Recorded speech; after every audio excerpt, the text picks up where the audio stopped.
लोगों की मानसिकता ही ऐसी थी कि सेना मतलब नेताओं को सलाम करना। हमारे लिए सेना मतलब 140 करोड़ देशवासियों की आस्था। अग्निपथ का लक्ष्य सेनाओं को युवा बनाना है। अग्निपथ का लक्ष्य सेनाओं को युद्ध के लिए निरंतर योग्य बनाए रखना है। दुर्भाग्य से राष्ट्रीय सुरक्षा से जुड़े इतने संवेदनशील विषय को कुछ लोगों ने राजनीति का विषय बना दिया है। ये वही लोग हैं जिन्होंने सेनाओं में हजारों करोड़ के घोटाले करके हमारी सेनाओं को कमजोर किया। ये वही लोग हैं जो चाहते थे कि एयरफोर्स को कभी आधुनिक फाइटर जेट न मिल पाए। ये वही लोग हैं जिन्होंने तेजस फाइटर प्लेन को भी डिब्बे में बंद करने की तैयारी कर ली, जिन्होंने एक मामूली रकम 500 करोड़ रुपए दिखा दिखाकर वन रैंक वन पेंशन पर झूठ बोला था। ये वही लोग हैं जिन्होंने सीमा पर तैनात हमारे जवानों को पर्याप्त बुलेट प्रूफ जैकेट्स भी नहीं दी थी। सेना द्वारा किए गए जरूरी रिफॉर्म्स का एक उदाहरण अग्निपथ स्कीम भी है। दशकों तक संसद से लेकर अनेक कमेटी तक में सेनाओं को युवा बनाने पर चर्चाएं होती रही है।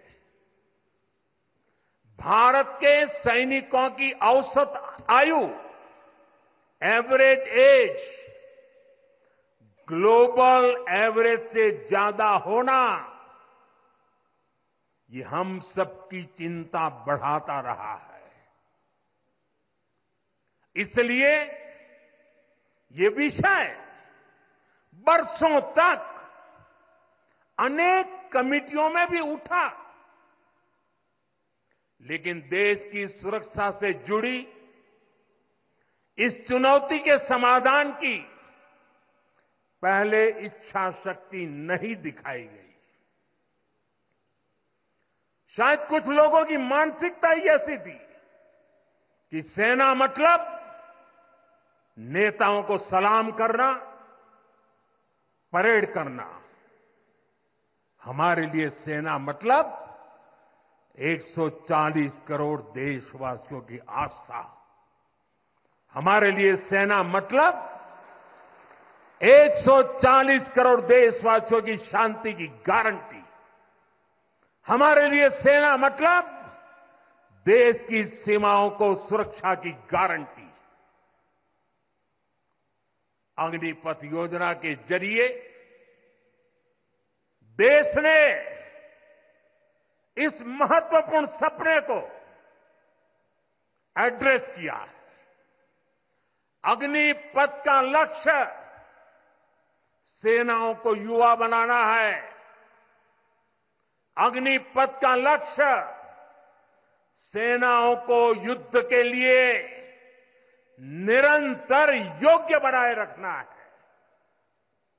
दुर्भाग्य से राष्ट्रीय सुरक्षा से जुड़े इतने संवेदनशील विषय को कुछ लोगों ने राजनीति का विषय बना दिया है। कुछ लोग सेना के इस रिफॉर्म पर भी अपने व्यक्तिगत स्वार्थ में झूठ की राजनीति कर रहे हैं। ये वही लोग हैं जिन्होंने सेनाओं में हजारों करोड़ के घोटाले करके हमारी सेनाओं को कमजोर किया। ये वही लोग हैं जो चाहते थे कि एयरफोर्स को कभी आधुनिक फाइटर जेट न मिल पाए। ये वही लोग हैं जिन्होंने तेजस फाइटर प्लेन को भी डिब्बे में बंद करने की तैयारी कर ली थी। साथियों, सच्चाई ये है कि अग्निपथ योजना से देश की ताकत बढ़ेगी और देश का सामर्थ्यवान युवा भी मातृभूमि की सेवा के लिए आगे आएगा। प्राइवेट सेक्टर और पैरामिलिट्री फोर्सेस में भी अग्निवीरों को प्राथमिकता देने की घोषणाएं की है। मैं तो हैरान हूं, कुछ लोगों की समझ को क्या हुआ है, उनकी सोच को क्या हो चुका है। ऐसा भ्रम फैला रहे हैं कि सरकार पेंशन के पैसे बचाने के लिए ये योजना लेकर आई है। मैं जरा ऐसे लोगों की सोच से शर्म आती है, लेकिन मैं ऐसे लोगों से पूछना चाहता हूं, जरा कोई मुझे बताए, आज मोदी के शासनकाल में जो भर्ती होगा, क्या आज ही उसको पेंशन देना है क्या? उसको पेंशन देने की नौबत 30 साल के बाद आएगी और तब तो मोदी 105 साल का हुआ होगा और तब न भी मोदी की सरकार होगी। क्या मोदी जब 105 साल का होगा, 30 साल के बाद जो पेंशन बचेगा, उसके लिए मोदी ऐसा राजनीतिक है जो आज गाली खाएगा? क्या तर्क दे रहे हैं? लेकिन साथियों, मेरे लिए दल नहीं, देश सर्वोपरि है।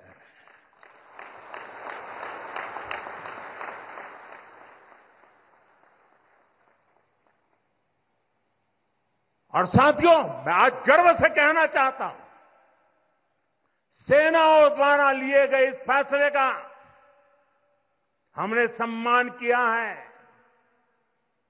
और जैसा मैंने पहले कहा, हम राजनीति के लिए नहीं, राष्ट्र नीति के लिए काम करते हैं।